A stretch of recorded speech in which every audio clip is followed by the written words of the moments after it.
Demikianlah sabda Tuhan. Terpujilah Kristus.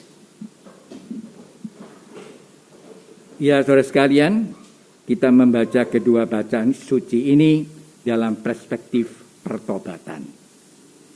Yang satu adalah suatu pengalaman dari anak-anaknya Yakub yang iri hati kepada Yusuf yang katanya dicintai lebih besar oleh ayahnya Yakub.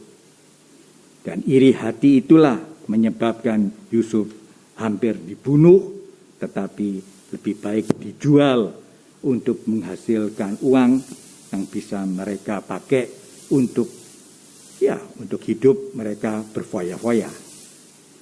Sedangkan Injil suci ini suatu perumpamaan untuk mencelikkan, untuk membuka mestinya mata hati orang-orang Farisi yang juga memakai begitu banyak cara untuk bisa membunuh Yesus sendiri akhirnya.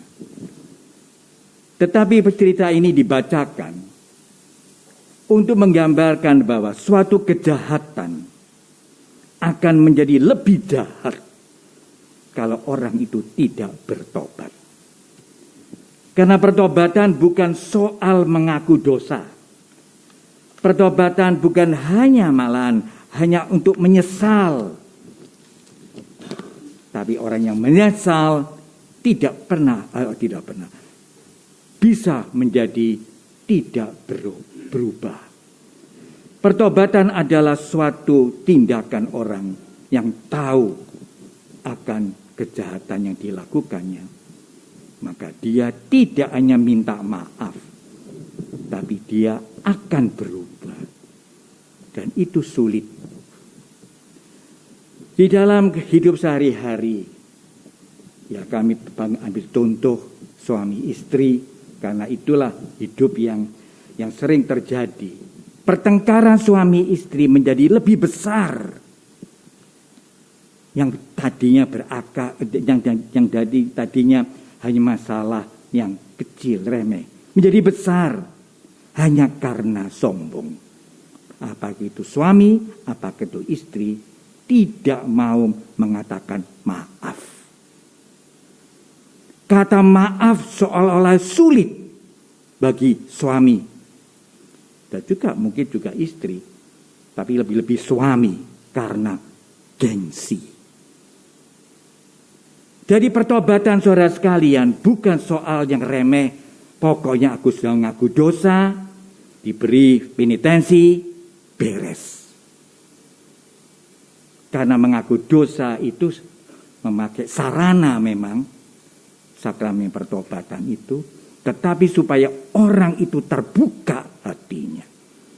Bukan sekedar seperti laporan kepada Romo yang di dalam kabar pengakuan, Romo tidak butuh laporannya orang berdosa.